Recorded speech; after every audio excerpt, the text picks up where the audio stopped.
Fusroda! I texted my friend Fusroda, and he said that he read the message and flew backwards across the room.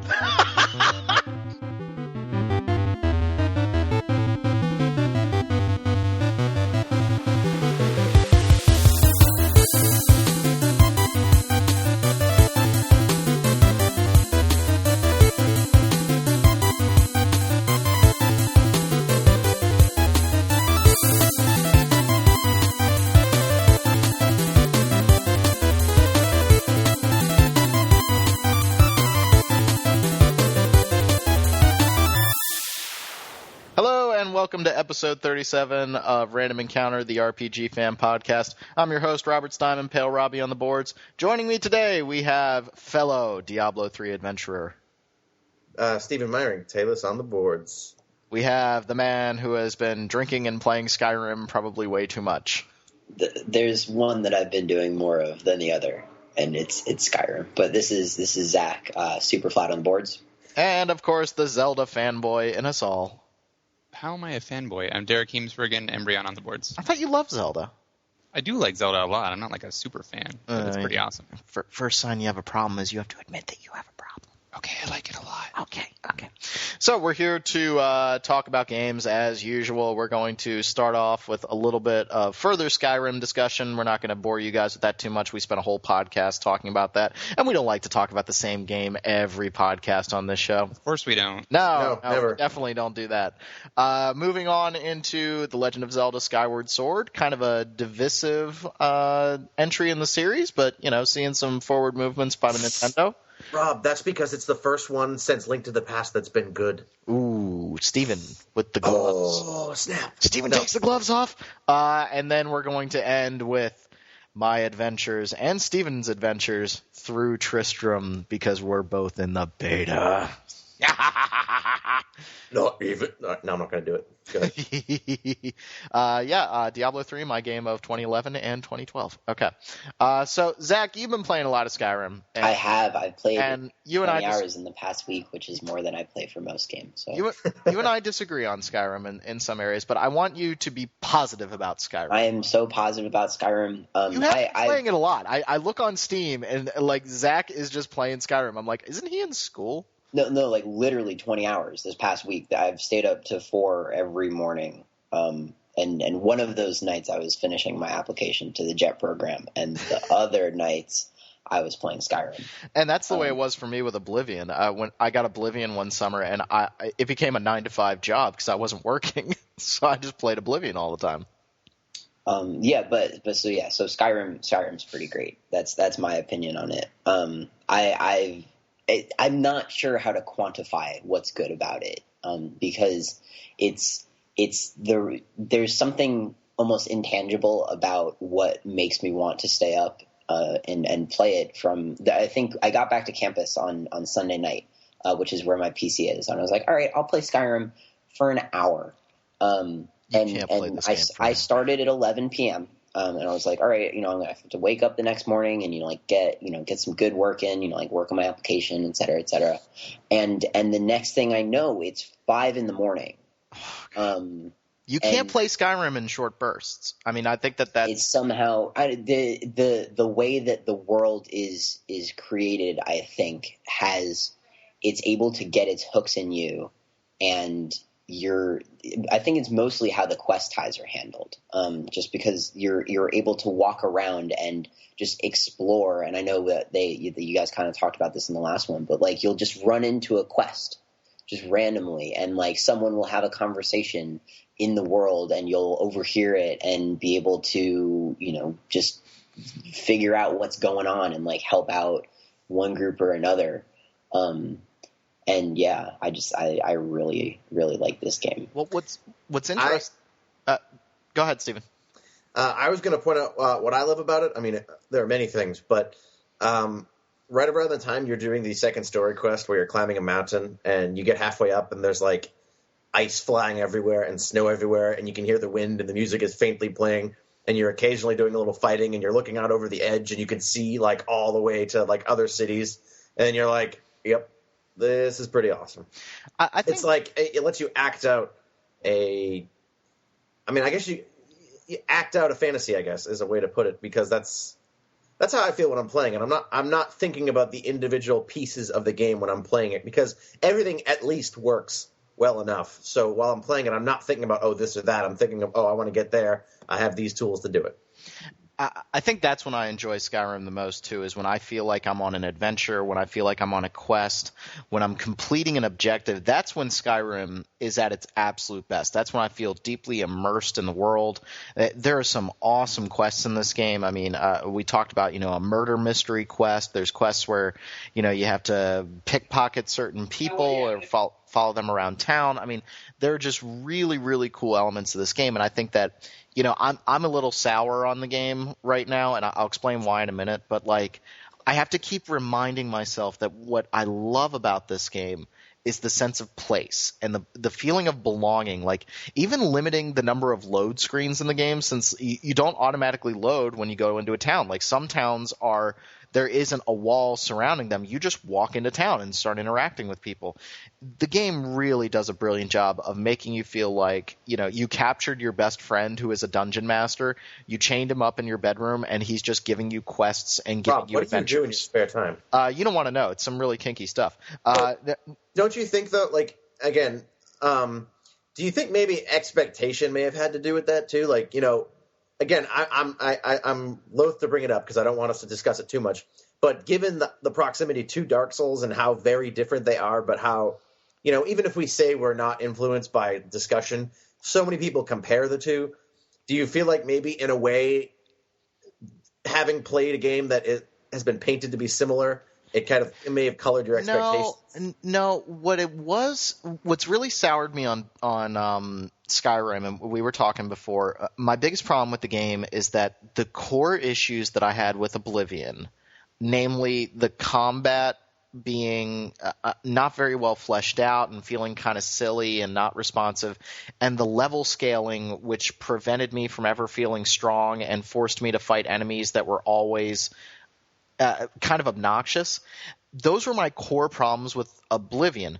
They're better in Skyrim. I mean, overall, the combat's better and the level scaling is better, but it's still not to the point where I want it. The combat still feels very floaty. The level scaling, I hit level 30, and it's like the not fun button on the game suddenly got switched on, and my stealthy character is now dealing with people that know 4th level magic spells, and they're just roasting me. And that's when I really get sour on the game, and I have to keep reminding myself what I love about this game is the sense of place, not necessarily the way the mechanics of the title work. Yeah, I won't disagree that the combat is less than stellar.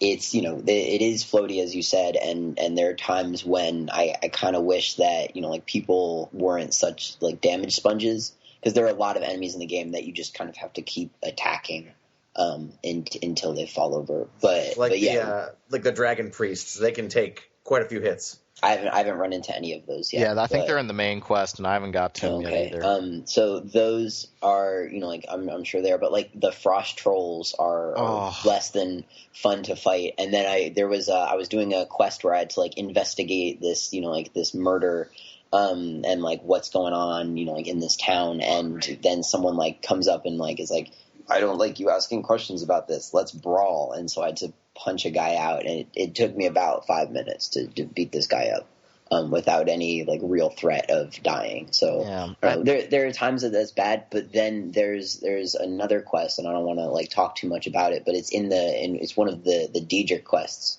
that you can get. And it's just really creepy, kind of haunted house sort of thing. Yeah, I know the one you're talking about. Which is just it was so different, because before that I had just been just kind of walking around town, sneaking through these dwarven ruins, which are also really cool, and not doing anything of particular interest. But then you run into this quest just offhand. This guy's like, hey, you want to help me? I could use some backup. I'm about to cleanse this house. And you go in the house, and then all of a sudden everything's haunted, and I don't know. It's the little things like that will sneak up on you and just surprise you and keep you playing the game, keep you invested, and things are constantly changing. Without talking too much about Skyrim, I think we spent a whole podcast talking about it before, and I kind of want to have us move on, just because it is such a big game. We could talk about it for like 4 episodes if we wanted to. What I find most interesting about Skyrim is that I'm a teacher. Regular listeners on the show know that I'm a teacher, and my students are all playing Skyrim. And the 2 big games that they're playing are Skyrim and Call of Duty right now. And these 2 games couldn't be further apart in the opinions out of the kids. Because I'll talk to them and I'll be like, so what do you guys like about Skyrim? And they're like, oh, we love the big open world, and we love the quests, and we love the storytelling. And then I'm like, well, what do you guys think about the combat? Every single one of them says that the combat in the game is awful. And what you're seeing is you're seeing kids that are playing games. We're talking about 15, 16-year-old kids. So they're like similar to Zach's age. They're playing. they're playing a game for story, and they're playing a game for role playing. They're not playing Skyrim because of the combat. And I think that shows that there is an audience for games, like Heavy Rain or games that are based around narrative. More than people think. People have a tendency to think that all anyone cares about are shooters, Call of Duty, big action set pieces, no interaction. But the sales of Skyrim, and seeing that this game is a huge part of pop culture right now, it shows that people are interested in these kind of games. And you know what? That's a out-of-the-park shot for Bethesda. Awesome job, guys. Showing us that narrative and story matter in a game, and you can make very interesting quests. I think it's just that Skyrim is at its best when I'm immersed. It's not at its best when I'm mechanically playing it, if that makes sense. Like when I sneak into a house to steal some loot, that's when the game works really well. But when I have to pick up the axe to take it into another room because then I can steal it, and the person who is watching me move the axe, they don't get alerted until I move it out of their vantage point. That's the weirdness. There's a lot of jank. There's a lot of jank in Skyrim. There's a fair amount of jank that no one really seemed to mention, and I think that that's proof of it's a game that for many people is greater than the sum of its parts. And that's such a cliche thing to say when it comes to reviews, but I think with Skyrim, people are really willing to look past a lot of bizarre stuff like dragons flying backwards. People are willing to look past it. And, that's even what I said just a minute ago, too, is that, when you get into the game, you're playing there. I'm not thinking about, oh, man, mechanically my sword doesn't function that well. I didn't use swords. Swords are lame. But, mechanically this is weird, or, oh, this menu option is weird, or something like that. I mean, it doesn't even come to a thought of me. So I really feel like it is a game that the focus is not on each individual component of the game itself. It's the overall. You're right. Impression. So Skyrim, I'm sorry if we sounded way too negative on the last podcast. I'm very much holding back right now because, like I said, there are elements of this game that have really driven me crazy, and I really don't want to play anymore. I'm like 35 hours in, and I've had my fill. I've just been too frustrated with it. But, the first 20 hours with this game, when it was just telling me a story and I wasn't fighting so much with the game mechanically, I really loved those hours. Like, they were so much fun. I spent 3 days just playing this game and not doing anything else. And those were a lot of fun. And I really hope that I can get back into that with Skyrim, and I can start to look past some of the jank and the way the game plays, because there's an awesome game here. It really is. And again, to our listeners, I apologize if we were too negative on the last podcast, because you know what? If you want a good adventure game and you want to play out a role and you want to feel like you're part of a world, there really isn't any other game like Skyrim that makes you feel as much of a world. So it's so good. I'm going to keep playing. That's the best part, is that I'm just going to keep playing more and more and more. I might have to re-roll a character just because my character is not really fitting in with the way Skyrim works right now, but I might replay it. Yes, I know Steven is yelling at me through Skype to talk. No, I'm not. All right. So the other big release of November was The Legend of Zelda: Skyward Sword. Woo! Steven, you are very up on this game. Well, that's because I feel like everybody has good reason to be happy this month, because I was about to say a bad word. A lot of really great games came out this month that really hit a variety of different types. of gameplay, and that's just awesome. And for me, I've really, as you know, I've outed myself before. I hated Ocarina of Time. I don't think it's that fun of a game. I'm bored every time I play it. Can I ask if you played it when it came out? Not right when it came out, no. Yeah, see, I had the same problem where I played Ocarina years later, and I think it was one of those games you kind of had to be there. I was 8 when it came out. A lot of people still love it. Like, people are playing it now on 3DS for the first time and saying it's awesome. And, I guess I can understand it's a solidly built game. It never got its hooks in me because everything just, I don't know. I've always been a bigger fan of the 2D Zeldas, like particularly like the Game Boy Color ones, especially the ones Capcom made. But Skyward Sword is just, it's like somebody said, how can we make a game that is beautiful and nothing but pure, absolute fun? And that's pretty much what it did. Like, the game has no cruft. Like, one of the reasons I didn't like Twilight Princess, one of the many, but was the sequences where you had to run around as the wolf and collect the little orbs. It felt like just gameplay padding. Like, why did I have to do that? Why couldn't I just find a button and press it and disable Twilight in that area? Whatever. That's a personal thing. But everything in Skyward Sword is just oriented towards being fun. It's not like, oh, I have to grind through the overworld now to find the dungeon. Now getting to the dungeon is fun. And, basic exploration, it's all the fun parts of sailing, only now the flight takes not even a fraction of the time. But, well, I want to get Derek to jump in here because during the Skyrim discussion, I forgot Derek was on the podcast. I'm guessing Derek hasn't. I'm guessing you haven't been playing Skyrim. I forgot I was on the podcast too. Yeah. Are you just as high on this game as Steven is? Like, what's been give everyone a little bit of background on Zelda for you. Like, do you like the 3D Zeldas? Like, because I think that's where people are gonna realize which opinions they're gonna G up with before they even play the game. I do like the 3D Zeldas. They're not my favorites. I would still say my favorite is Link to the Past, and I'm not trying to be like pretentious, like, oh, you probably haven't heard of it. It's pretty underground. I like Link to the Past. Yeah, it's such an underground game because everyone on the Super Nintendo had it. Yeah, but Link to the Past is still my favorite. But I like Ocarina of Time a lot. It's not my favorite, and I'm actually not too keen on Majora's Mask, although I need to give that another chance. It's been too long since I played it. I liked Wind Waker a lot, even though the sailing was repetitive. Twilight Princess I liked a lot, and Skyward Sword, I have to say it's up there. Top 5 Zeldas, maybe top 3. Everything about it is just fun. Like, I can't remember. There's only one part in that entire game that I don't like, and it's a recurring boss fight that really irritated me. Yeah, you know what I'm talking about. Because there's just I feel like I was doing it wrong the entire time. But no, Steven. The big guy, the imprisoned. Don't give it away. Don't give it away. Oh yeah. Well, what's interesting? Go ahead, Steven. Derek, you said top 3. Which is your favorite Zelda? Link to the Past. Oh, I love you. Yeah, I love you too. I think what's interesting is listening to other podcasts and other people talk about the game. I think people are saying that Skyward Sword doesn't put its best foot forward. It starts off a little slow, and the first dungeon is apparently a little confusing, and the first boss is apparently confusing. I haven't played the game, so I have no clue. It's not, unless you're an idiot.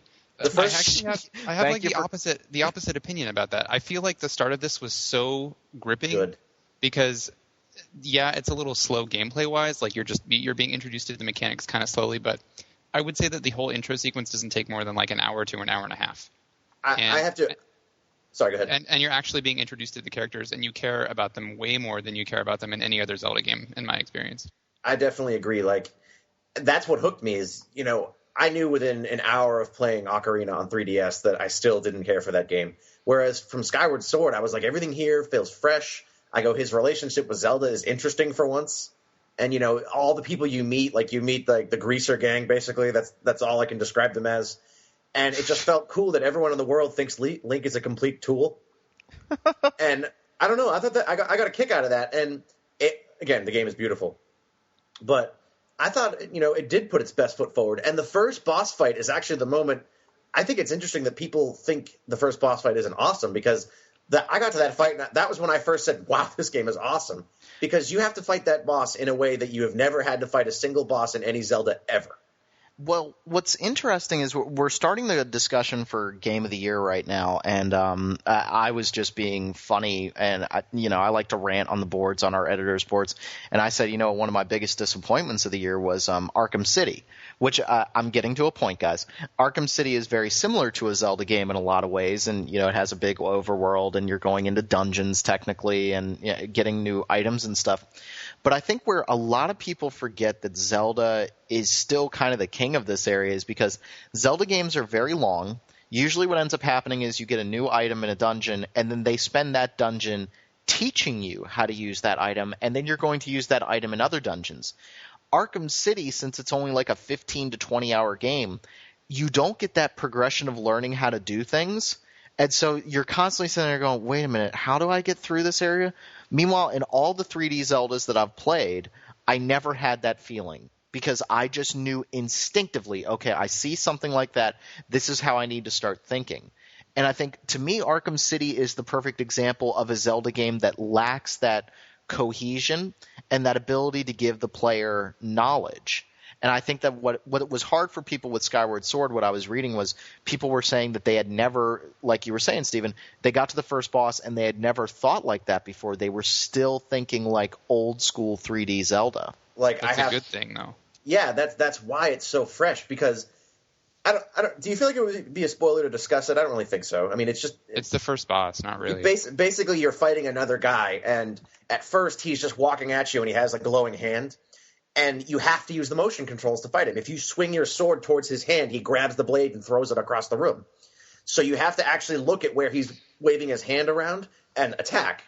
And then after you hit him a few times, he pulls out a sword, and you have to have a sword fight with him. And you have to actually attack. You have to parry, and you have to attack where he doesn't have a sword.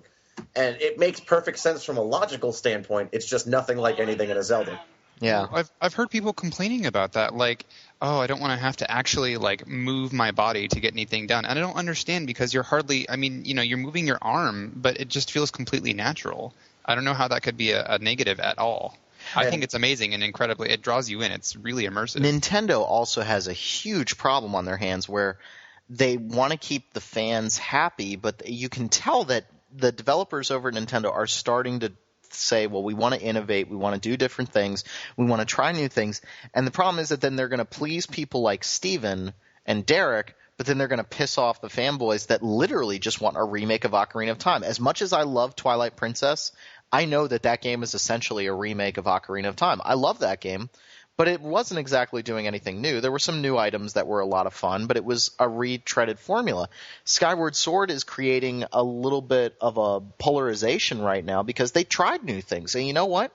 For Nintendo to try new things, this is like look outside and make sure hell hasn't frozen over. I look at it like this. Final Fantasy VII came out, it's the best thing since sliced bread. Final Fantasy VIII came out, changed things up substantially, but was still a turn-based RPG. Everyone hated it. Well, I hate Final Fantasy VIII, so what's your point?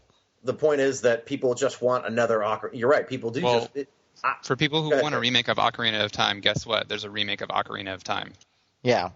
Well, I think the next game that we're going to talk about, I'm not leaving Skyward Sword, but the next game we're going to talk about, I think that there's been so much of a gulf between releases that people are going to be more accepting of change, but even that we're seeing a giant backlash against it. And so I think with Skyward Sword, the last Zelda game came out in, what was it, 2006? Yeah, 2006. Yeah, the last console. Yeah, and so we've seen 5 years between Zelda games, and I think people are starting to get a little tired of the formula. Most of the reviews are saying, we're starting to see the gray hair of Zelda. We're starting to see the same thing over and over again. But at least they're trying some new things. Just adding the motion control or adding the sky overworld. They're trying. I think the issue is that when people first played Ocarina of Time, and again, I'm going to bring back my Final Fantasy VII analogy, that was the first time that the series had been 3D, the first time it had Z targeting. For all intents and purposes, the first time that targeting things in a 3D space actually worked. And it was done so well that now when the game doesn't completely blow your mind and reinvent everything, people are disappointed. But the thing is, the jump from the Super Nintendo to the 64 was the 3D jump. We don't have that anymore. We just have, now we have the motion controls. Right. And when Ocarina came out, I feel like there were a good number of people that said, "Oh, I prefer the 2D style." And now people are just saying, we've moved on to this new format with the motion controls. People are just saying, "Oh, I prefer whacking the button." Yeah. Right. Well, it's like you said, the new dimension was 2D to 3D, and now it's 3D to motion. And all of the motion controls are well implemented, and none of them feel like tertiary, because the beetle, like you're controlling it with your wrist, it feels natural. The swordplay, it makes sense to strike from different angles. You can bowl with bombs, which is amazing. Bowling with bombs is the best thing in the game. Amazing.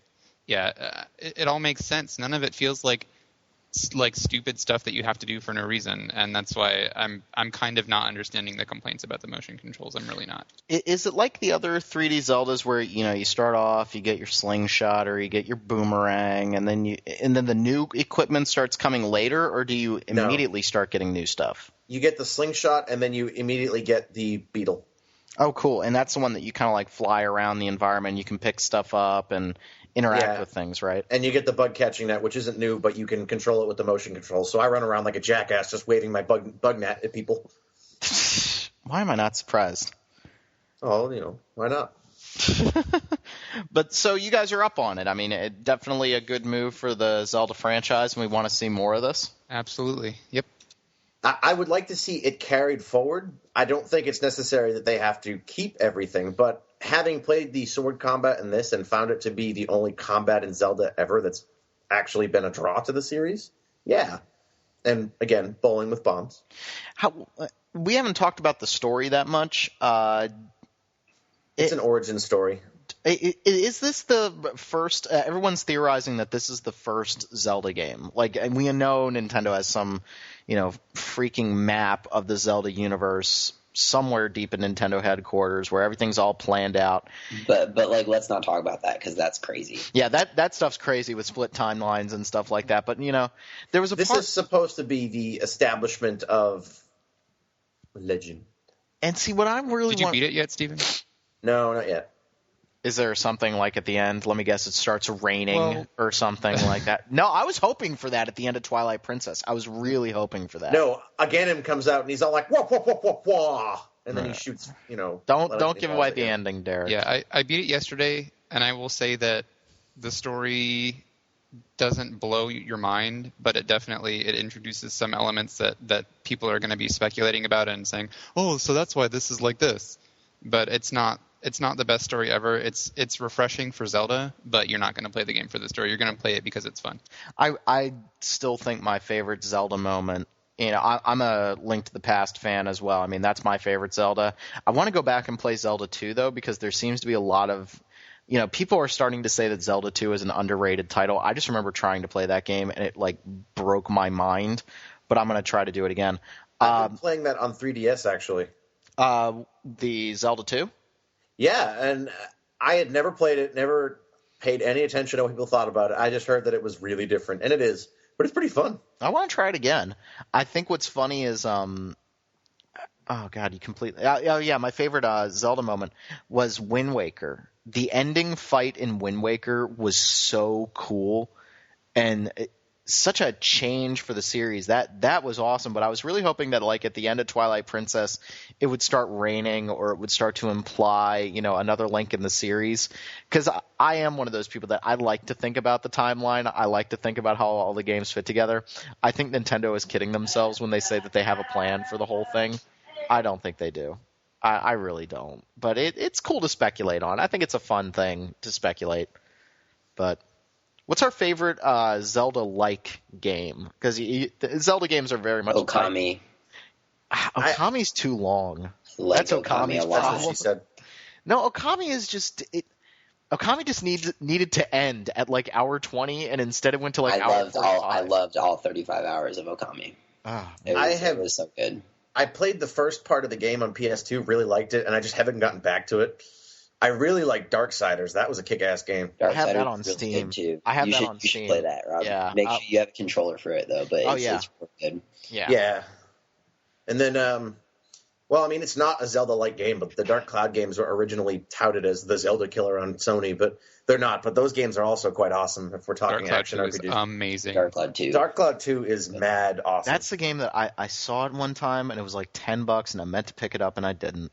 That game is worth $60. There's a crap load of content in that game. And I hate the word content, but there is. I hate the word content. Weren't you using that argument when it came to Skyrim? Yeah, I can't stand the word content. I think it's half the reason why the gaming industry isn't as awesome as it used to be, because it's all talk about content. Well, we have great amounts of quality content. I don't have content, the word bro. downloadable before it, it's it makes a lovely three-letter word. Or Easy. What annoys me is to not to go back too far to Skyrim, but we're talking about the games industry and journalism real quick. How can people who are reviewing, like, say, the PS3 version of Skyrim, how can they give that game the scores that it got with the fact that the game breaks once you hit like the 20-hour mark? Like, the game was completely broken. Like, the frame rate would literally go to like 3 frames a second because of a memory leak. And nobody even mentions it in a review of the PS3 version? Steven and I are talking about this, and there's so much exaggeration right now in journalism, game journalism. I think that's a big problem, because I think Game Informer is a good magazine. I read it. But I also think that criticism that comes up a lot that goes, oh, we know GameStop pays the bills, so obviously they're very optimistic. And, I'm optimistic too, and I realize that even as a journalist, I tend to be very, very open to new ideas. Even if I think they don't sound great, I'll give it a chance. Me too. And I think that's getting more and more, widespread in journalism, is that there's no middle ground for a game now. There's this game is terrible, it sucks, never play it, or this game is the best thing ever. Yep. There's no more like, this is a pretty good game. It has flaws, but it's pretty good. That's probably because we haven't had Chrono Cross in a while, so we can't have a perfect game. But, well, no, you're damn right there. You're right. And but in all seriousness, that's the truth. Is right now everything is so hyperbolized. Like every game that is the comes worst out, game ever made. Yeah, like every game that comes out now, if it doesn't get a 10, everyone's like, oh, that game was a disappointment. Yeah, and I'll admit that I'm guilty of that too sometimes. Steven was trying to calm me down last night with Skyrim as I was like losing my mind over Steam. And I was just like, dude, shut up and let me play Diablo. Yeah, bro. yeah, basically. But no, and I said, you know what? This game is like an 8. And Steven was like, yeah, but here's the problem. If you give the game an 8, suddenly everybody thinks that it's terrible.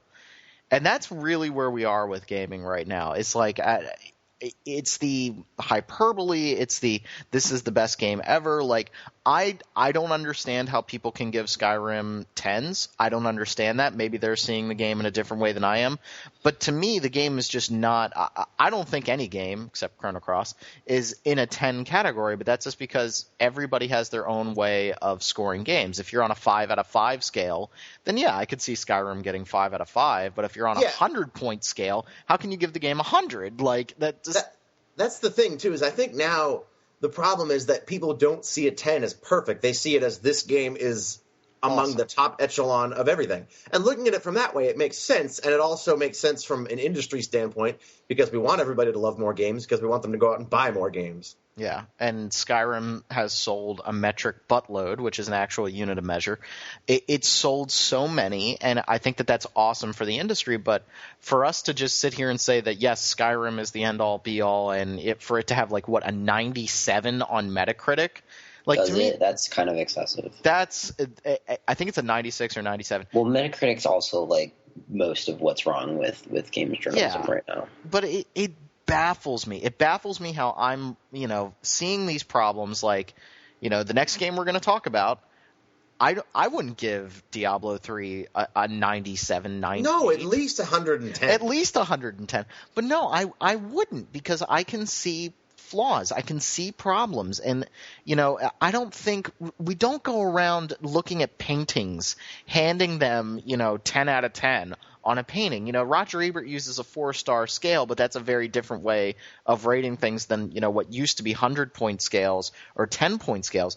And if people are going to make the argument that video games are art, how can you go around pinning numbers and awards onto games? You can't there's do that. money involved. Right, but you can't do that anymore. Like, I'm tired of this. You guys, we're not going to get into a games are art discussion, but you can't sit here and say that the industry needs to move forward and we need to be more adult about the way we talk about video games and the way that we're not putting scores, and then suddenly start giving Skyrim or even Dark Souls 10 out of 10 and saying it's the best freaking thing since sliced bread. I caught myself. But you can't do that, and I'm sick of the industry doing that. I'm sick of looking at a game and they're like 10 out of 10 from Game Informer, A+ from 1UP. I'm like, I don't care. Actually, no. I 10 out of 10, yes. A+, no. I think A+ is okay because A+ implies that it isn't perfect. It's just awesome. Right. No, that's true. We talked before on the site about whether we wanted to go to a letter grade system, and I've been very open, and I've said it multiple times. I don't want us to put scores on games because then I sit there like, oh God, if I was reviewing Skyrim, I'm like, do I rate it higher than Witcher 2? I had more fun with Witcher 2, but Skyrim's a bigger game, but I didn't enjoy it as much. Like, I don't want to do that. I just don't want to sit down and think about a number. I hate numbers. I thought about just giving every game a 5. Deal with it. People, actually, I've noticed, and I'm sure they stopped it at this point, but on GameFAQs, readers can do reviews. And I remember for a while when I was like psycho obsessed with Kingdom Hearts 2 coming out, I was reading reviews, and some people were giving reviews on games a 1, and then inside of it being like, this game is awesome, I gave it a 1, so you'd read my review. Yeah, it's so... I'm tired of it. I hate game rankings. I hate Metacritic. I hate the hyperbole. I hate the world's first review score. I hate all of it. Like, we should be sitting down and discussing games like adults. We should be saying what we enjoy about them. We should be saying what we don't like about them. A review should be a personal assessment of a game. Like you read my review of Dark Souls. You read Kyle's review of Dark Souls. Two very differently focused. I was more mechanics. Kyle was more talking about the nature and immersion of the world. But that's what you're getting. You're getting two different perspectives on the game. And that's what a review is. A review, by its very nature, is subjective.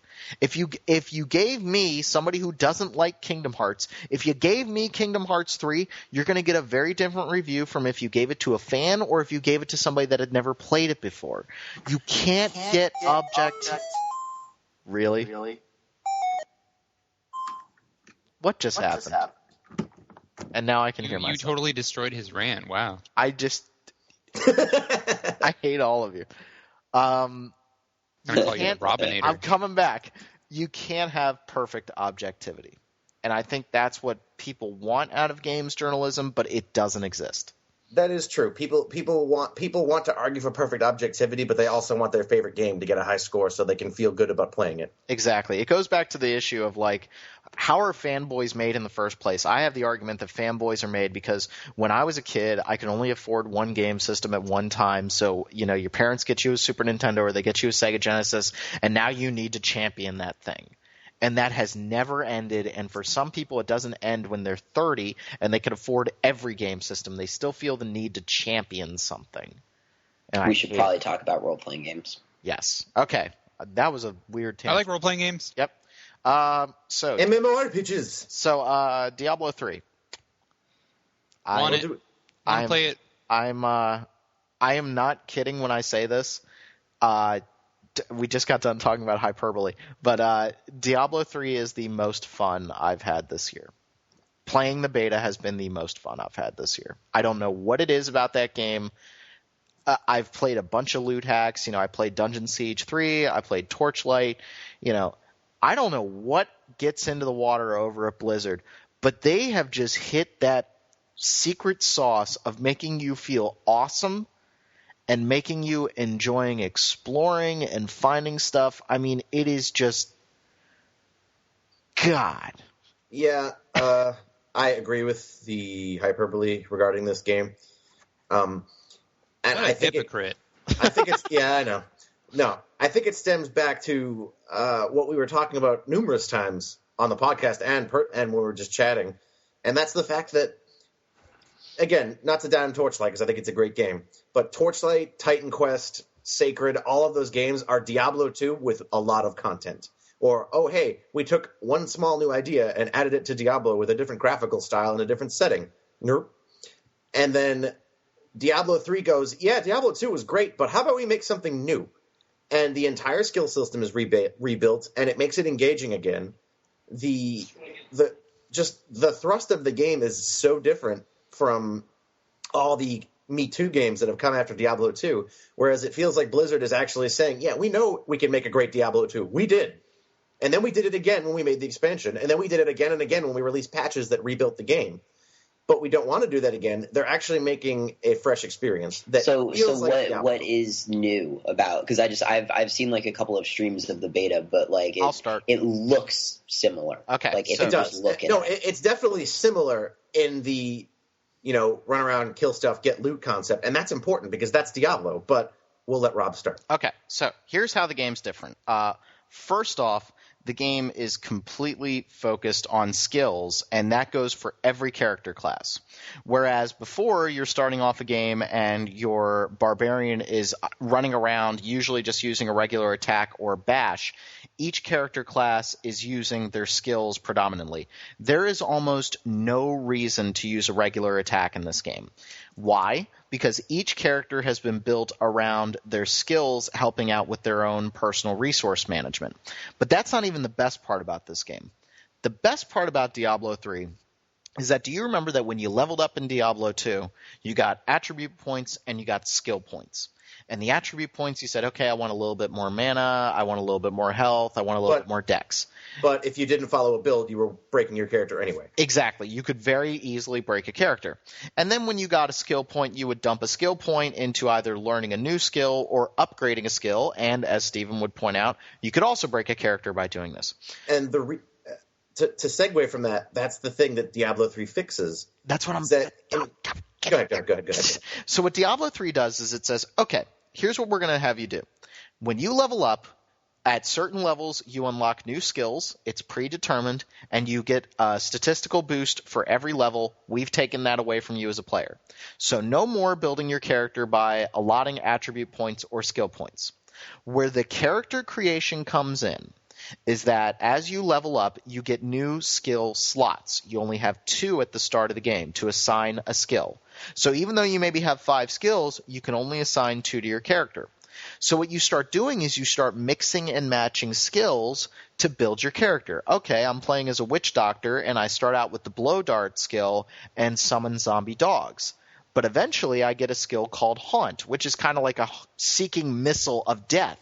It's Traveling Plague from Magic the Gathering, for those of us in the know. I'm going to use that for a while. Ooh, I leveled up to level 6. Now I have a 3rd skill slot. Okay, I'm going to use Grasp of the Undead, which is like a zombie grenade. I'm going to use that. So now I've created a ranged character. But Steven could say, all right, I'm going to take my own witch doctor and I'm going to focus on the more short range spells. So I'm going to use fire bats, which is like a freaking flamethrower.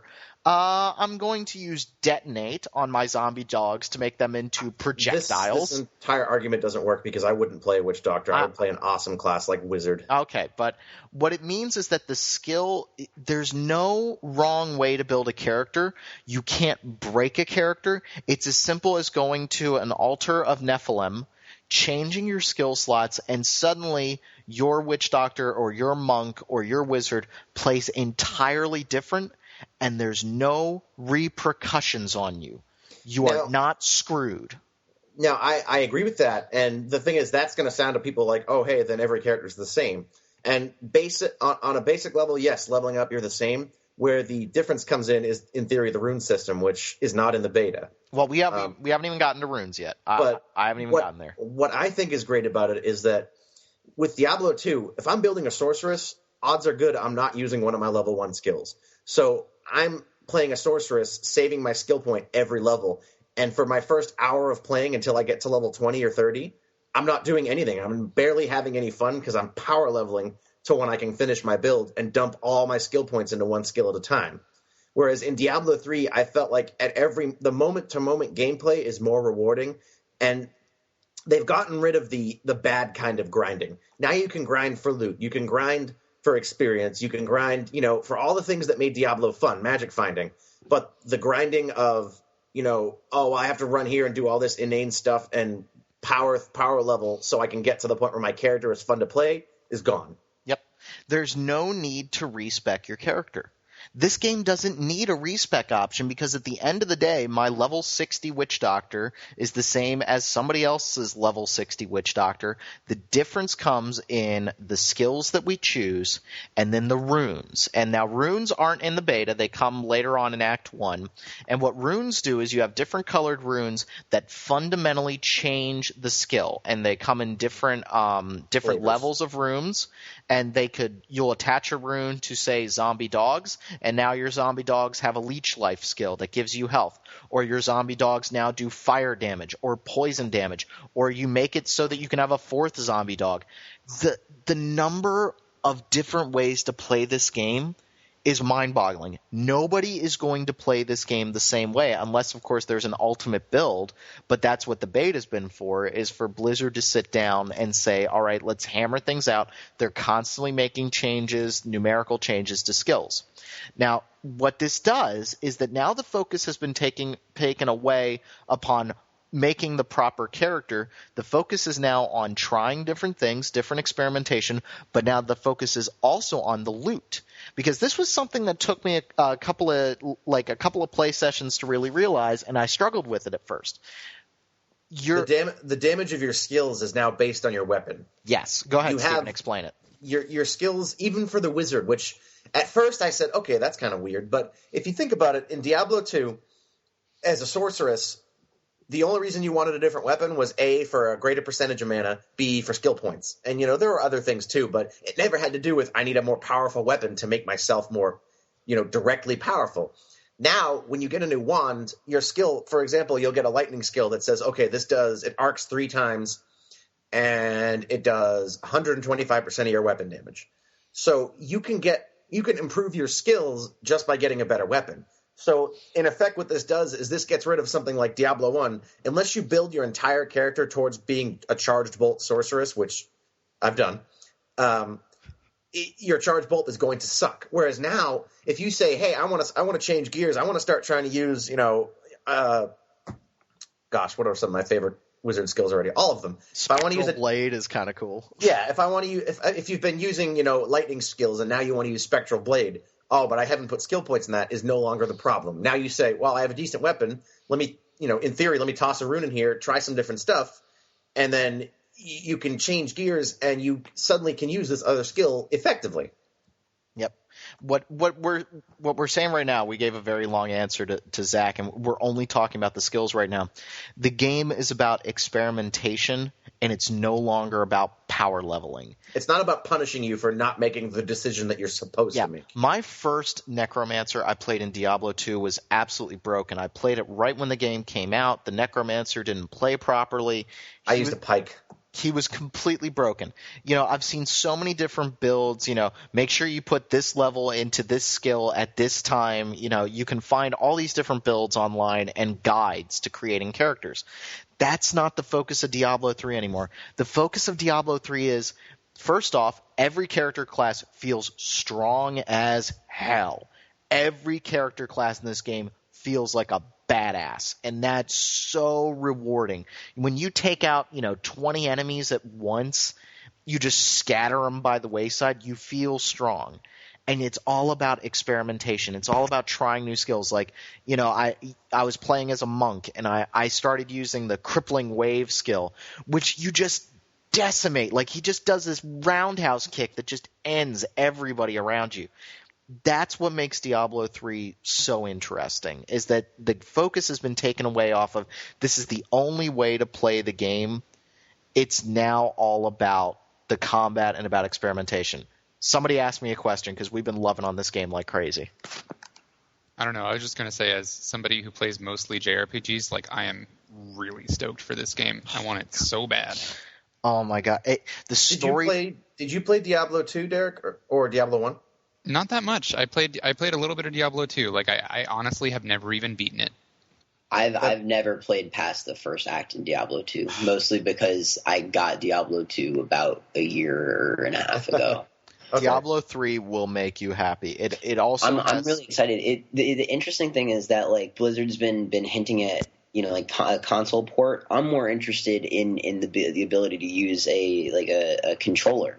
I think you'll be able to do it. Because it seems like with this new emphasis on skills and the kind of like clicking focused nature of the genre so far, like there's not enough, like, I don't know, something about the like having other skills on the skill bar and then the clicking with your left. I don't know. There's something that kind of like disconnects with me. So I feel like using a controller might be a good alternative to that, like having skills on the face buttons or on the triggers or something. Well, that's actually what they said too. They go, "We're not going to do this unless we can make it feel good."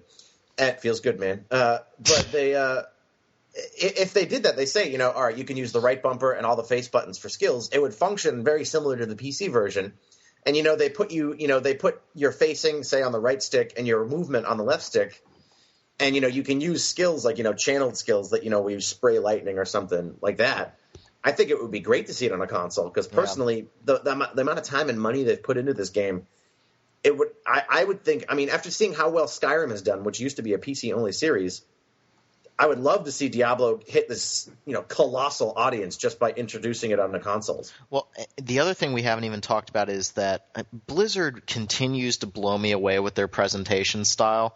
When I was playing StarCraft 2, I just remember watching it and I'm like, I cannot believe their presentation. Like this feels so good, and the storytelling is great.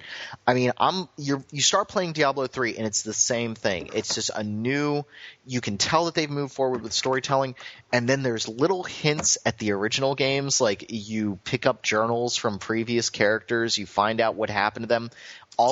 Tiny characters too from the previous games. Like it sent a shudder through like my spine. Because this is a game series that's very near and dear to my heart.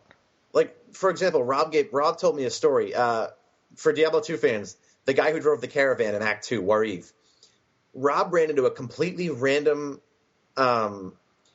scenario where he was running around in the world killing monsters, and he found Wariv's body. Yep. And that says to me, okay, they're going to have random events in this game just like that. And that's awesome. There are random events and random quests. At one point, you have a random quest where you have to just survive a skeleton onslaught, and literally there's something like 75 skeletons coming at you toward the end of it. What's that? I said, come at me, bro. That's what's so awesome about this game is that it's moving the genre forward. It feels new, but it still feels like Diablo. The whoosh of dropping an item or, you know, using a health potion. Now even the health potions, you can't spam them anymore. It really is all about, you know, doing enough damage to pick up a health globe to keep you going. I mean, now you're being strategic with your movement on the battlefield. And like that's a good point. You know, I was playing and I was fighting a sub boss, and he was punching me in the face. And instead of doing what I would do in Diablo 2, which is either teleport away and, you know, that sort of thing, I wasn't getting punched in the face. I was trying to back off and trying to pay attention to where I was in the room so I could circle around him and shoot him a little bit more. And it's just, they've taken the game and they've gotten rid of all of like the really grindy, just repetitive. Yeah, we haven't even gotten into the balancing issues. Like now when you open up a town portal, you have to sit there and let the town portal open. So you can't just do, you know, what I used to do with Duriel, where I would open up a town portal, go in, do a little bit of damage to Duriel, and run the hell away. You can't do that anymore. They now have an item that lets you take your junk vendor trash items and turn them into crafting materials, because there's a whole artisan system in this game where you have followers that, you know, you're upgrading them so you can make new recipes for items and stuff. I mean, this game is just good God. I am so happy with this game, and it's the freaking beta. Holy! The takeaway from all this is that it's packed to the gills with stuff. It shouldn't disappoint people. Content. Yes, it is packed with content. Stuff. And if you want an experience that is identical to Diablo 2, you may be disappointed. I really feel this game is going to come out and there's going to be a huge backlash because people are going to go, OMG, I don't have control over my character anymore because there are no, you know, you can't put skill points in anymore. So if you thought Torchlight was better than Diablo 2, then you're probably going to like Torchlight 2 better than Diablo 3. But for me, moving the genre forward and like Stephen was saying, cutting out the BS, putting the focus on loot so that now every character is looking for loot. Every character, it's all about getting stronger. It's a natural progression of just being a badass. I mean, I am so happy with this game. People that were worried about it, it feels like Diablo, but it Just feels new. It does not – where Diablo 2 felt like an expanded version of Diablo 1, this feels like an revolution change for Diablo. And it's so positive. I mean, how can you not smile when you summon a little shaman that turns people into chickens? Okay. How can I not smile at that? I mean, just every character in this game feels awesome. The way they're handling passive skills, I mean, it's doing away with all the BS from Diablo 2. I love Diablo 2. It's one of my favorite games. But you got to go into that game with a mindset of power leveling and making sure that you make your character properly. They've done away with all that. Diablo 3 is about experimentation and, hey, try new stuff. Just try new stuff. Have fun. That's what this game is about. This game is about having fun. And Steven and I haven't even had a chance to play together. We haven't even had a chance to do the multiplayer yet. I mean, that's where Diablo 3 is really going to take off. I'm sorry. Every fan that has been worried about this game and saying, oh, my God, you're going to ruin Diablo, play the goddamn beta. Just play it. But you have to keep in mind, too, Rob, that when StarCraft 2 came out, everybody was upset that it didn't change enough. This is going to be the opposite. Everyone's going to complain that it changed too much. I think where StarCraft 2 played it safe, you're right. Diablo 3 is making a lot more changes, but so far, I love all of them. Do you guys have any questions regarding the game? Yeah, because we've just absolutely gone nuts over here. Zach? What? Derek? What? Oh, good to know Zach was paying attention. I don't have any specific questions. No, I think it looks awesome, really. It looks good. I mean, you pretty much explained everything I would have asked. So. Thank you for your informative explanation. I'm so happy with this. There's so much content in this podcast. I am so happy with Diablo 3. I'm glad for you, Rob. No, because I felt really my brother-in-law was just like, you sound so jaded about games. You're down on Skyrim, you're down on Arkham City, you don't really want to play Assassin's Creed. And I was like, yeah, I am being a little too cynical. I'm hating everything right now except for Dark Souls. I'm hating everything, and I feel like I'm not enjoying games. I was laughing and smiling the whole time I was playing Diablo 3. Yep. Are there ponies and kittens? No, but there are in the new cow level. There are holy cows. Is there a new cow level? Yeah, apparently it's like some sort of heavenly cow level, and the cows are actually called the holy cow. Huh. I'm just happy that I need a game that's going to make me happy. I do feel like I've been too down on games lately, and I think Diablo 3 is going to make me like a little kid again and make me happy. Rob is just a model Sith Lord. He embraces his anger. I just love the witch. To me, the witch doctor is the best parts of the druid and necromancer combined into pure, unbridled awesome. So should we bring up a little bit of news, because there's some fairly substantial news that. Can I just to do the nice transition with Diablo? Apparently, they're going to show the opening cinematic at the VGAs on December 10th. My guess is a release date announcement. It's going to blow up, and it's going to be like. My guess 2012. My guess is a release date announcement. I don't know how lucky we're going to be with that, but I'm hopeful. I think that the VGAs are turn the sound really low, look for a volume lower than mute, and then when the trailer starts up for whatever you want to watch, that's when you unmute it. So, Diablo 3 opening cinematic, December 10th. I'm excited. Not as excited as you are, but I'm so happy.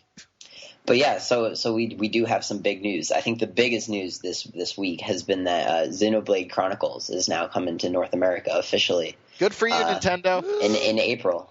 So Thank you, Operation I think I might Rainfall. have to dust off my Wii to play some Skyward Sword and then leave it undusted to play Xenoblade come April time. I'm very excited that this is coming out, so I'm not trying to rain on anyone's parade. I'm giving serious consideration to buying a Wii just to play this game. But here's my question. Is this game going to sell? Probably not. It's probably not. It's GameStop only. It's not in Canada. Yeah, it's pretty much – it's getting a very strange release. So it's probably not going to sell very much, but I'm sure there's a fairly substantial number of people that will buy it. I have a weird feeling that they're going to try to market it like because of Operation Rainfall and because of all the criticism surrounding Nintendo's decision to not bring it here originally, and then they were like, "LOL, troll." I think they're really going to. I don't know. I could be completely wrong, but something tells me they're going to do something to market it a lot, and I don't think it's going to sell amazingly, but I wish it would because it's so good.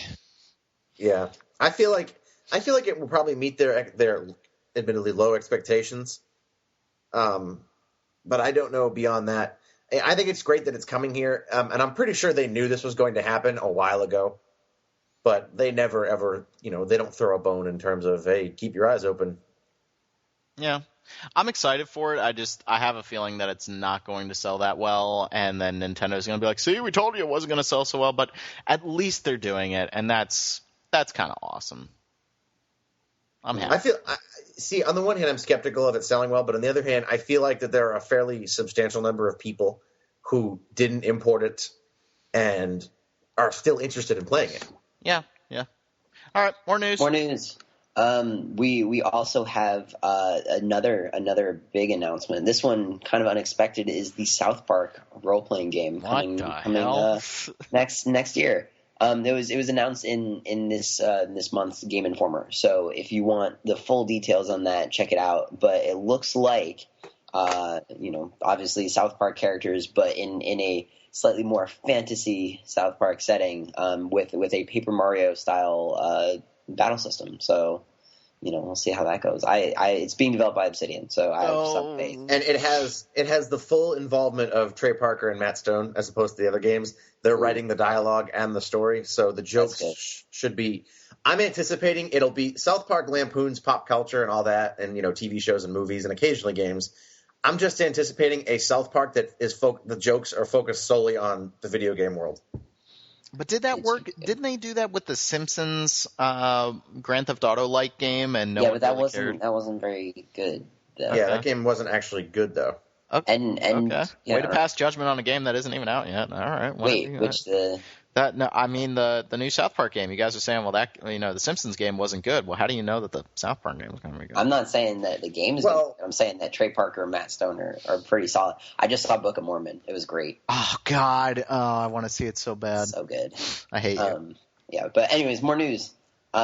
We actually something that hasn't popped up on the site yet, but is that I've noticed in my perusings of the internet is that Ultima 7, the complete edition, is now available on Good Old Games. Cool. So never been an Ultima fan, but cool. No, this is apparently the one to play. It gets rid of like most of the tactical combat and stuff, but the story is supposed to be really good. So that went up on GOG. It's like $6, so you should probably just buy it. Also, the Spoonie Bard person, not Spoonie Bard, Spoonie Experiment, whatever his name is, did a movie on it. So you should check that out, maybe. More news. Speaking of Skyrim, that I've been enjoying so much, they just released their first big patch for the game. Which honestly, if you look at the patch notes, didn't do a whole lot. Apparently, it fixed the PS3 save issue, right? But aside from that, now we have a whole bunch of new issues, such as the Rob's previously mentioned backwards dragons and broken magic resistances. And I don't understand why everyone's saying that's a glitch. That's a new feature. I'm just bummed that they took out the dead bodies that'll show up at your wedding. I was kind of hoping to run into that. I was hoping that they would just put a beeping sound whenever the dragon goes backwards. Wait, what did they do? Apparently there was like a glitch that sometimes happened where if you get married in the game, because you can get married. That's a glitch. That just like dead that dead bodies would show up at your wedding. Same thing happened to my brother. Instead of I don't understand how does that happen? I don't know. Dude, man, hookers, like they start, asking for money and you don't have Oh, you meant in the game. Yep. My fault. But anyway, so the patch has fixed some things, broken others, but Bethesda also announced that they're coming out with a new patch.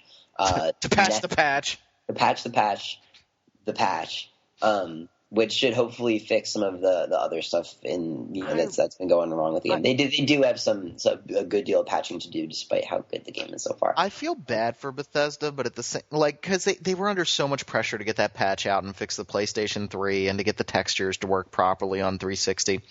But really, guys, you didn't notice backwards flying dragons when you were patching this that's thing? one of those things that they fixed the things that they were supposed to patch, but where are you gonna I haven't run into any backwards flying dragons yet. It's one of those small things that's just one of those small things. You also have the thing is, Rob, though, you have to consider the size of that world and the number of variables that can go into a situation. The amount of content. There's no way they could have. Yes. There's no way that they could possibly test for every contingency, and it's possible that it did just slip through because they didn't have a whole lot of time to test that either. I know, but didn't Todd Howard say that what they did to test this game was they did multiple iterations, they just had numerous computers just running the game and running the game and running the game until problems would arise. So I just was kind of figuring that the first patch, it feels like they went back a step because the game was pretty solid when it was released. It was surprisingly playing well for a Bethesda RPG, and now they seem to have gone a step back. Yeah, I don't know. The one thing that I want fixed is that the game crashes to desktop way too much, and I'll just lose. I've only had that happen once. Oh no, I've had that. I mean, I think I've heard that it's a graphics card overheating issue. So I have to look into whether because I transported my computer to school, back and forth to school so many times that's not working right, or that it's just actually overheating, or that the game is just crashing. What I want fixed is for my archer character. I want it fixed where sometimes the sneak attack just won't work with archery, and it seems to be a very limited problem. But I have checked on message boards, and I'm not the only one. Completely hidden, shoot one guy with an arrow, and I don't get the sneak attack, and then it's just that's pissing me off. They've got some patching to do, but I have faith. Yeah, I mean, Bethesda's going to support this game. I mean, for God's sake, it's their big release. And Elder Scrolls, what everybody's kind of forgetting is that Elder Scrolls is Bethesda's baby, not Fallout. This is their baby. This is the series that made these guys, and as much as they had fun making Fallout 3, this is the game that they all wanted to work on. So it's their game. I mean, it's their game series. It's what they grew up with. It's what they've been developing, and they're going to treat it with TLC. I mean, so don't worry, it'll get there. Dragons will fly forward. So I think for the most part, that's all the news we've got for this week. So all right. So bring it home, Rob. All right. So thank you, everybody, for listening to the podcast. Make sure to subscribe to us through iTunes, the RSS feed. Make sure to give us ratings on iTunes. We like to hear from you guys. I guess our next episode is probably going to be the end of the year podcast, where we're going to make some crazy predictions. I might be completely wrong in every one again, like I was before, which kind of upsets me. But yeah, we'll talk about that. I believe Kyle is on a trip here next week to see a secret game, so maybe we'll have him on to talk about it. It's a game I'm very excited about. We should also have another developer interview coming up. We're getting that lined up. So we definitely have a lot of content as we roll into the new year. Make sure you guys are listening. Ask us questions on the message boards. I'd like to do a question episode. God help us, I'd like to do a question episode where you guys, ask us about games and whatnot. We're still thinking about that Shadow Hearts podcast. I just got to find time to play those games. Yeah, lots of things planned. So for Zach... To the moon. Yeah, we do need to talk about To the Moon. We need to do that at some point. We will absolutely be talking about that at least a little bit. Excellent. So for Zach, for Steven, for Derek, thank you everybody for listening, and we'll see y'all later.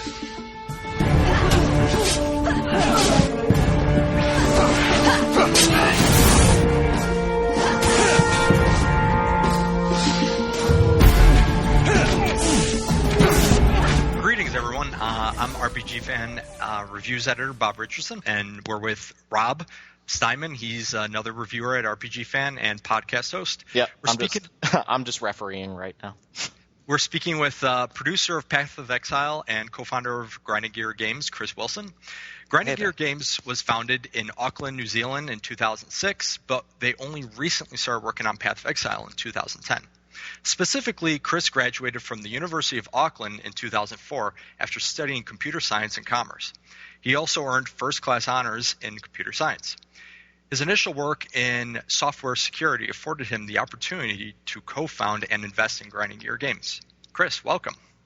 Hi. How are you? I'm doing well, thanks. That was Great. That was a freaky ass bio, Bob. Like, I'm not even kidding right now. Like, you just told the dude's life story. Yeah, it's stalker mode. Total stalker mode, Bob. I did my research. Okay, all right. There was actually one thing that was wrong, though. We actually started work on this project in 2006 when we founded the company, so we're 5 years in now. Really? Wow. Okay. My mistake. It's okay. All right. Should we dive right in then? Yeah, let's go for it. Okay. Path of Exile was clearly inspired by Blizzard's Diablo, but it definitely seems like it wants to establish its own identity. What was your vision when you started making Path of Exile? Well, way back at the beginning, we were a bunch of guys who really liked action RPGs, and we'd played, a whole bunch, ranging from Diablo to Titan Quest, Dungeon Siege, and there were various things that we liked from each game, and because we had some spare time and money, we decided we'd try to make our own one, taking the bits that we liked from other games, as well as a few new ideas that we had. So our vision was basically to make the game that we would want to play as gamers for gamers. Excellent. So what are you most proud of in creating Path of Exile? I mean, you've got like this kind of dark fantasy world, you got a loot system in it. It definitely is pulling, like you said, from a lot of different genres, but what are you most proud of? Like, what helps this game to stand out? The thing that I'm personally most proud of is that at the moment in beta, there are people playing the game and they're having fun. The systems that we've put in place seem to be working, and there are people out there who will choose to spend their free time, well, quite a lot of their free time playing the game. That's my proudest thing about it. Mm-hmm. There are lots of systems in the game that I feel have worked really well. I mean, an arbitrary example of one which was surprisingly successful in my opinion is the fact that we went with having no gold in the game. You can't find gold coins as you play through. Instead, you find items of varying power that do things to your character or items, and so you can trade these with other players or just use them on the spot. And we initially thought we were doing this to solve a few problems with gold in other games, but it's been something the players have really liked, and we've had a lot of positive feedback on that. Yeah, it's nice to have a form of currency that can also be used. It's kind of multifaceted. I personally like that. Yeah, it meets our criteria of what a good currency should be, because whenever you pick any up, you have the choice of whether you could use it to improve yourself. Hence, you're kind of less susceptible to inflation because there's a sink built into every piece of currency. Yeah, it's something a lot of MMOs struggle with, so I was really happy to see it here. What characteristics of Path of Exile what characteristics does it have that will keep players from looking at it and shrugging it off as just another Diablo clone? There are a few things there which should help it stand out. The first is that it's played online on our servers, so it's not a single-player game, and the characters are persistent and securely stored, so you have an online virtual economy that you can play in. This is important for a couple of reasons. Firstly, not that many action RPGs actually bother implementing such a complex system, so there aren't very many options if a player wants to play online, like an MMO, basically. And secondly, for the really hardcore players who take it very seriously and spend a lot of time trying to accumulate items, then it's vital that they know that the other players aren't just cheating their way to items by having single-player save games and that type of thing. Mm-hmm. Mm-hmm. There are a few other systems as well which are relatively different than Blizzard's Diablo. An example is our flask system in-game. We reviewed how other games do potions and basically found that in all cases they were just really spammy. You go to the shop and you buy 50 potions, and then when you're playing you just drink potions constantly. And, run out of potions back to town. So we designed a system that has two differences. The first one is that we have these flasks that refill as you kill the monsters. So there's less trips to town, providing that you're killing at a good enough speed. And of course, this means that if you're not killing fast enough, you do have to go and refill them elsewhere. But it means that a player who's playing, the right amount of power for their area has less downtime. And then the obvious thing, now that you have these refillable flasks, is that you can put item properties on them. So they can get mods like the rest of your equipment, and this means that they're now part of your build. For example, you might be playing a mana-intensive character who wants some really big potions, or you might be playing a character that spikes a lot of damage and wants some really fast potions. And then there's other things like they can, make it so you're not on fire anymore, or make you run faster while you're healing. And because of this, especially in PvP, potions become less of just a thing you press occasionally and more of an integral part of the character's build. Most of our examples about how we're different from other action RPGs are relatively specific action RPG things like that we feel are an improvement. I was personally interested in the balance. How did you decide the balance of potion regen? Because when I was playing, it never felt like I was always full, but it never felt like I was empty. I was able to use my mana and health potions adequately, and the game just knew how much I needed over time. That's basically luck, I think, there. We've actually had enough feedback about the potions recently that we have a couple of designers working on rebalancing them. In many cases, it works well, like you suggested, and that's the experience I often get when I'm playing. But a few people have issues where they don't have enough charges, or they feel that they're pressing the potion button a little too often and would rather that they had more effects, but you use them less frequently. So we're taking that back to first principles to try to get a better speed, see if we can find more fun in that system. But overall, it's working how we want to. It's just a matter of continuing the balance iteration. Excellent. So the current beta only features 2 acts with successive difficulties, so that you have kind of like that end game content. So how many acts is the actual game going to have, and what sort of content do you have, so that once you beat the game, you're not running into a problem where, well, now you beat it, there's nothing else to do? Are those difficulties going to be persistent in the final product? So to answer your first question, we currently have 2 acts, as you've said, and we're planning a third one for a release, and then successive further acts every 6 or 9 months after the game is finished, as we get them ready. So, I mean, this is an ongoing, decade-long project as far as we're concerned. So we expect that after a few years, it'll be a pretty large game, hosting 5 or 6 acts by then. And we have a lot of plans and ideas for what's going to happen with the story and those acts. In terms of the question about what the end game consists of, we understand that if you just repeat the same difficulties, the same acts with different monster difficulty over and over, it does help prolong the gameplay, especially with the randomly generated areas. But players often demand quite a lot more, and to cope with this, we've tried a few experimental strategies. For example, we've previously had a final 4th difficulty level that was completely flat. All the monsters are exactly the same level, giving the player complete freedom of where they want to play. This is actually something that Blizzard recently announced for Diablo 3, but when we tried this last year, it didn't work with our game. Players would just farm in the specific area that their particular character was good at playing in, and it really didn't add anything to us. So we scrapped that and instead are trying a set of randomly generated areas that you can play in at the end that show off as many of our different assets as possible. So instead of saying to players you can play anywhere in the game, we give you random slices of anywhere in the game that you can't necessarily control which they are, or the monster composition. And if you play through those and successfully beat each one, you get greater opportunities of getting the best items in the game. And this is something that players generally like. I mean, they're forced into playing there at the moment, and they haven't said they hate it, though we're not 100% sure that we're going to go with that strategy upon release, but that's what the beta is for. It gives us a good chance to try things like this. And we've had all sorts of wacky ideas for other stuff we can try soon, like challenge mode levels or special levels you have to give a few items to get access to, and then the rewards are really good, and it's a bit of a gamble whether or not the run is going to pay off, and so on. So there's a few cool ideas we're going to try in the coming weeks. Just to go off something you were saying, it kind of sounds like you're doing sort of a combination of having a full product and some DLC kind of like episodes afterward. So now how do you guys prevent from running into the problem of us all sitting around waiting for Valve to release Half-Life Episode 3? Do you guys already have these further acts kind of planned out? You kind of intimated that you have some ideas.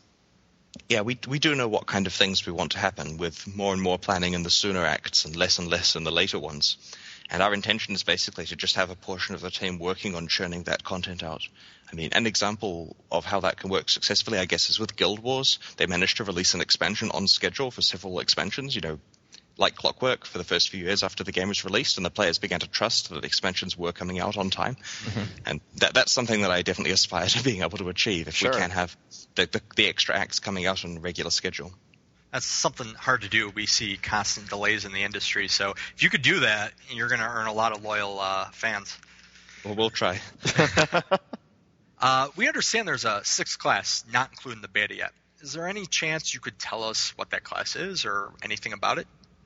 So we haven't announced the 6th class yet, but his passive skills are all present in the passive skill tree along with the other classes. And although that one is less refined than the other ones are, because people aren't actually playing it except internally in our office, it's relatively easy to see by looking at those passive skills that the character likes to use daggers or claws, for example, and favors fast attacking as well as a slight emphasis on spells. So it's pretty easy to see the archetype we're going for there, though we haven't announced details of what the class looks like or what the class's name is yet.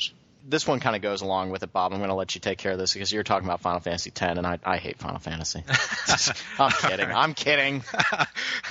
And everyone stops listening now. The passive point system seems quite similar to Final Fantasy X's Sphere Grid, and the socket abilities resembles Final Fantasy VII's Materia system. Did these serve as inspirations for your take on these mechanics, and what other characteristics of Path of Exile were inspired by other games? I'm a big fan of Final Fantasy VII, and I loved the Materia system when we played through it, as did several of our other developers. Yep. And it's interesting because discussion, how are we going to handle our skills, initially had itemized skills that weren't on gems. It wasn't at all like the Materia system. And we were discussing the pros and cons of this, and eventually ideas were suggested that were relatively similar to that. And we realized, well, look, there are lots of interesting things that game does that have never been done before in an action RPG setting, like the ability to link skills together so that if you're, attacked, it could counter with one of the skills and various other things. And we saw there was a lot of design space there that other games hadn't taken advantage of. And so that was a conscious inspiration. I've never actually played Final Fantasy X, so my work on designing the passive tree, it was pointed out to me afterwards, Chris, this is an awful lot like the Sphere Grid from Final Fantasy X. And that prompted me to look into that, and, it looks like a neat system. Ours is a little different, as far as I understand it. In their one, you have a place on the grid where you currently are, whereas in ours, you can put a point on any peripheral node at the extent of your reach. So there's a slight difference there, but... Yep. In terms of what other inspirations there were, a strong one is that the server architecture they used in Guild Wars, the way you have a set of towns that you meet many players and then you would venture off into the wilderness with just a small party, that was something that we really liked from that game and made sure to have the same capabilities in Path of Exile, except we tried to improve it by throwing in random area generation, as well as the ability to reform parties and re-enter areas once you've been kicked out of them for whatever reason. So with our few improvements there, we're quite happy with that as a system. Other than that, we were inspired by a smorgasbord of different features from various action RPGs. There should be little inspirations in there from many, many different action RPGs we've played over the years. Cool. Yeah, I was really happy to see the randomly generated dungeons. That's something a lot of action RPG people or people who like roguelikes love, is the randomly generated stuff. So that was a great direction to take them, I think, personally. Thanks. So now, based on Bob's time with the preview build, he was telling us about the spells and abilities. Has that all been pretty much set in stone, or are you guys planning on adding things, maybe taking away things as the balance of the game continues to go forward? We've still got quite a lot of spells and abilities to add. I mean, I think at the moment we're up to 45 unique abilities in the game, and that includes quite a lot of things like curses, where there is, say, 7 of them that are basically the same ability, just with a different graphic and a slightly different effects that it has on a player. But as far as implementation goes, you cursed someone, if you see what I mean. So after subtracting those, there's probably only 40 unique abilities so far, and our plan is to launch with 100, so there's still quite a lot that are in a partially developed stage, and we're trying to patch those in as they become ready. I mean, there's some quite interesting ones on the drawing board that we'll try to get in there before Christmas, but otherwise, after a small Christmas break for our workers, it's likely we'll have a few dozen more ready, the ones that are partially finished at the moment at least. Mm-hmm. The current beta offers sparse lore and an atmosphere of small clusters of people just barely getting by. What can we expect in terms of a storyline once the game is released? You're correct about the atmosphere of small clusters of people barely getting by. This is a very hostile continent that these people have been exiled to, and it's not a situation where you stroll up to a village and the natives are completely happy to shower you with gifts for going and doing a bunch of fetch quests for them. We're trying to in some ways minimize the silliness of the quest system. People are wanting you to do relatively important things for them, and although the lore is somewhat sparse at the moment, we have quite a lot of writing and different content. We're working on voice acting, for example, which isn't properly represented in the beta, so we are hoping on making it more apparent. We've got a somewhat show rather than tell philosophy towards this stuff. For example, if we can bake in a lot of the description into the scene that you're playing through, rather than make you read a wall of text about it, then we'll try to do so.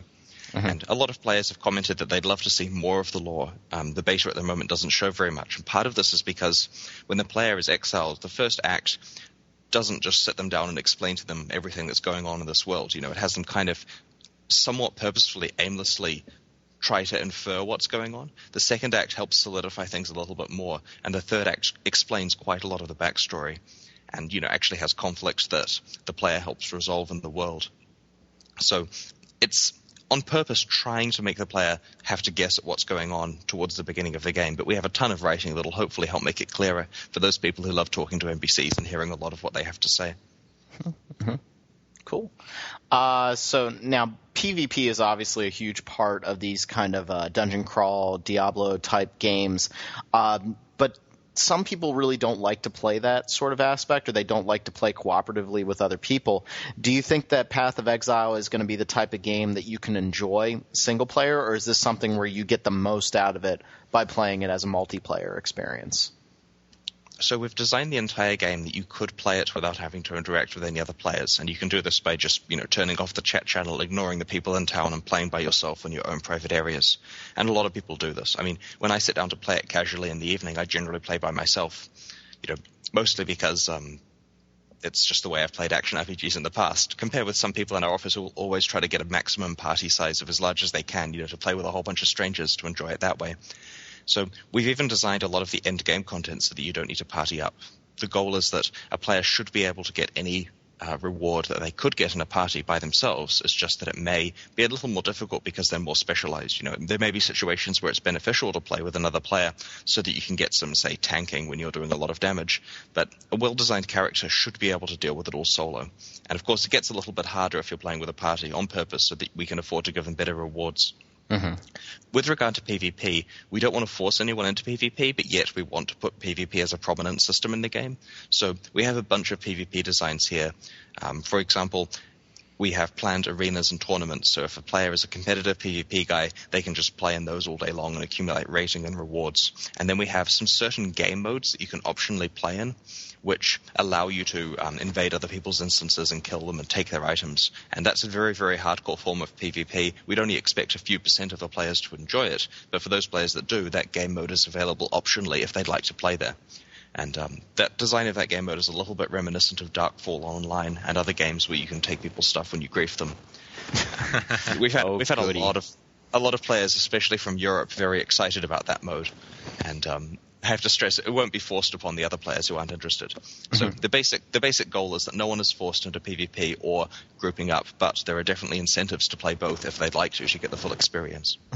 That not trying to take away from Bob's next question, but it kind of seems to go right in. Does the game kind of have like a toggle switch for PvP? Is it all arena based? How do you handle that?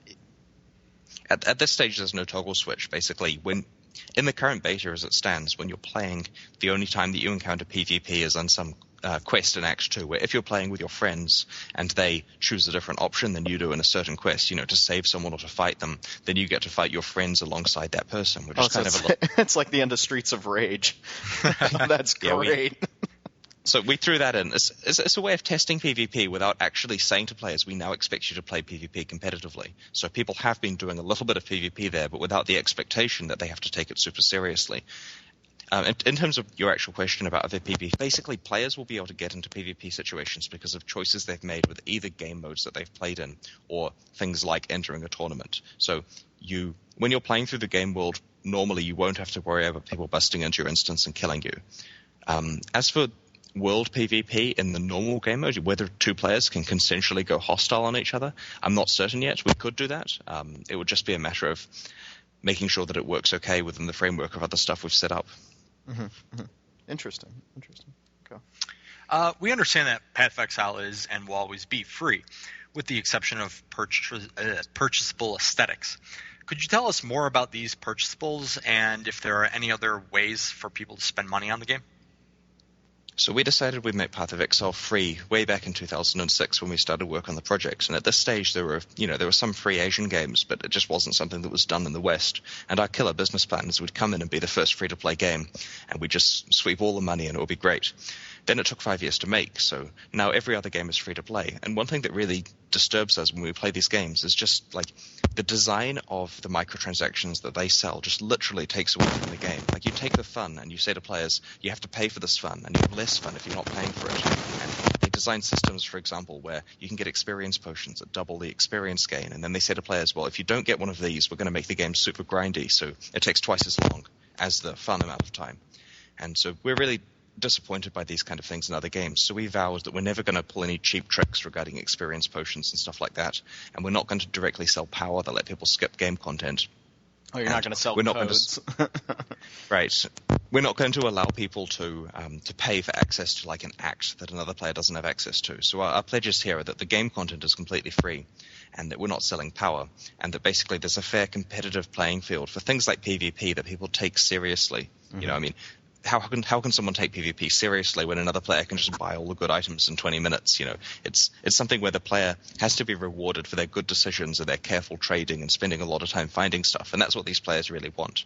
So with all of that stuff removed, what can we sell? Well, it turns out there are a lot of games that do successfully sell aesthetic stuff. Examples are MapleStory makes a lot of money, and they basically sell costumes that your character can dress up in. And although our game is a little bit more dark and serious, we can't, directly sell, sparkling wings, for example, without the players complaining. We do have a whole lot of different aesthetic stuff, especially alternate skills. So an example is you might encounter a boss in the game that uses a special skill on you that a player has access to, but it looks totally awesome. And then for a few dollars, you have the ability to make your version of that skill look the same as the boss's one. Or perhaps we'd sell an additional victory animation. So after you finish a PvP fight, you can like head stomp the other guy. Or we could sell a purely cosmetic pet, like a crow that flies around after you and pecks out the eyes of the guys that you've killed. Relatively dark thematic stuff that no serious player would be too embarrassed to having tagged on their character. And there's quite a lot of neat ideas we have there for things that should be appealing to this type of player that allow them to donate to the company while not getting any direct gameplay advantage. Yeah. You can go so far as like swords made out of crystal or various other designs that are more cool than the existing ones. Mm-hmm. That sounds pretty awesome.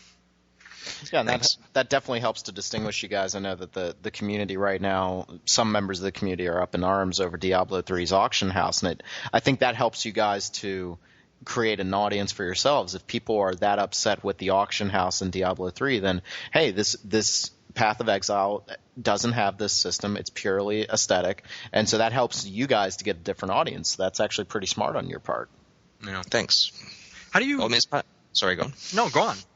I was going to say it's partly because we are gamers ourselves, and if we were playing this game and, content or power was sold, we would be sorely disappointed and probably turned off, and we'd just go spend our time playing something else. Mm-hmm. So that's why we'd rather have the monetization system that we'd want to play. And as a company, we understand that if you sell less stuff, you'll probably make less money, but we'd rather make less money from a much larger group of players, and we feel that's a low variance, less risky play to do it. I mean, our life savings are on the line here, so we'd rather aim for something that involves more players than try to extract more money from a much smaller group. If you have a crow that pecks out my fallen enemy's eyes, I will pay for that. I'll give you. I will throw a couple bucks at you for that because that's pretty awesome. Yeah, no kidding. We'll also have a kitty cat that urinates on people after they're dead. You could have fun, but at the same time, like you said, you want it to fit in with the world. You don't want to have angel wings on your allies or anything like that. You want to create this thematic kind of dark world, and I think that that's also really important. Yeah. Our art team is definitely on that. How far do you expect you'll go in terms of gore? Do you expect to get God of War style of gore, or more low key than that? Well, the first aesthetic item that we designed was a gore trinket that quadruples the gore that the characters generate. Oh god! So if you're playing with someone, you put bloody mess in the game. Yeah. Oh no! Not double, not triple, quadruple. The basic idea is if you're playing with some friend and there's all this gore coming out of his attacks, then he must be far more awesome than you. And for $8.99 or whatever the price is, you can have the same thing. That's awesome. Yeah, these things are all designed so other people can see them primarily, of course. I mean, when a guy levels up, instead of a white beam of light or whatever, you can have this giant, ceremony that occurs from the sky if you want to, depending on what the artists come up with that fits the game world. Cool. Oh man, imagination is going wild right now. This is great. How do you know what players want? I mean, you yourself are a gamer, so are you drawing most of your direction from the game from what you want, you and the rest of the development team, or do you actually go to forums and you kind of stalk the forums and see what people are saying, and that's where you get your research? Well, we definitely do read a lot of gaming forums, especially other action RPGs, and we can see the sentiment of the players, and often that sentiment is overstated. I mean, we've noticed that players really like to be angry about things on the internet. Even if it's not something that really bothers them, they want to be angry vocally. And we're gamers ourselves, so we generally just go with what we think is good. But if we see that a large amount of people on the internet have some other opinion, we'll look into why. I mean, if they like a certain system from another game, we'll go and install that game and see why it's fun for them. Oftentimes we don't understand, and sometimes we learn something. Mm-hmm. Great. Definitely. You pretty much answered a question before, but just one more time. So when this game launches, you have a lot of content that's going to be coming on the way. Do you guys kind of have a time frame for that, like how quickly you want to release stuff? I know that a lot of developers are really getting into trouble because they end up releasing the game, and then the DLC comes so late that it's almost meaningless at that point. People have had a tendency to move on. So do you guys have like a window that you're expecting to get content out to players? There are a few different levels of content here. I mean, you can look at the largest level, the major expansion acts, and they take a long time to make. And we're hoping we've designed the game to be fun enough out of the gate that players don't get bored before the first additional act is ready. So, we're basically going to it's not like we release the game and then do nothing until the next act is available. We'll still be patching it. I mean, we can patch every 2 days pretty much if we need to get balance stuff right. And we like running competitions for the players. I mean, there's one tomorrow, for example, where it's a race through the game in hardcore mode with a whole bunch of prizes for full clearing various areas and that kind of thing. So we're trying to create stuff for the players to do that doesn't take us very much time, so that while the team is busy working on the next massive expansion that adds a ton of stuff to do, we can have the players engaged with the ongoing updates to the game itself. So I'd say half the content gets introduced during that 6 months while the expansion is being prepared, and then the other half is dropped in as the expansion is ready. Cool. Bring us home, Bob. All right. Grinding Gear Games is a relatively new company. Yeah, 5 years, but this is your first big project. Do you have plans for future projects, or is all your energy being spent on Path of Exile right now? We've literally only thought about Path of Exile. I mean, once this game is released, that's only the first step. That's okay, we've got the game done now for the actual ongoing support and making it awesome. And we understand that because we're a small company with a relatively small budget, our game is going to be smaller than some of our competitors on the very first day of release. But our intention is that after 5 years, it's bigger than all of the competitors. And by then, we hope to be just the biggest and best action RPG out there. And we're going to just treat it as such. I mean, I personally have no plans to start any other gaming projects until Path of Exile is very, very successful. Cool. Great. Cool. Wow. Chris, I like to ask people when they come onto the show, just because our listeners, and I know I'm always interested to hear what developers are playing, where they're drawing inspiration from, and we've already tapped on that a little bit. But what games are you playing right now? What games are you really looking forward to? Just to give us, some insight into what a developer's thinking. At the moment, I'm actually playing a lot of Path of Exile, and I mean that it's actually a lot of fun now. I mean, for the answer a year ago would be, I'm playing some Minecraft and, looking forward to trying out the Diablo 3 beta when it's available and so on. But I've played the Diablo 3 beta now, and, I've seen that. I've played enough Minecraft last year. Path of Exile, for me, is a good game to play for a couple of reasons. For starters, it's the game that I wanted to play, so I made it.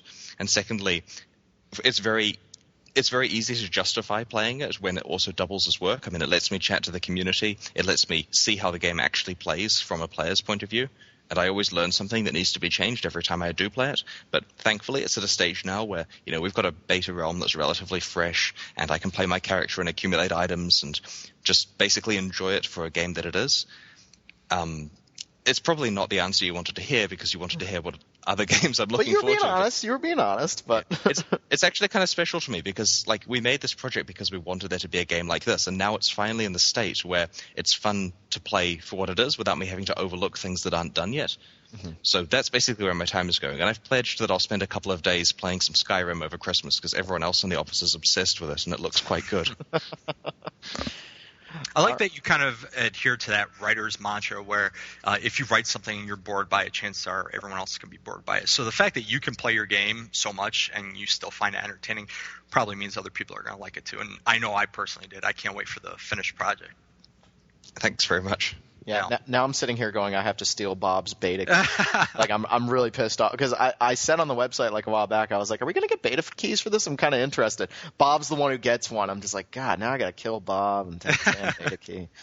I'm sure I can get you some keys. I'm not trying to, that would be very nice. But no, I'm really interested in playing it. Chris, thank you so much for coming on the podcast. If you want to talk closer to the game's release, you definitely know where to hit us up. And, thanks again for coming on and talking about your game. Not a problem. I had a great time. Thank you very much, guys. All right. Thank you very much, sir.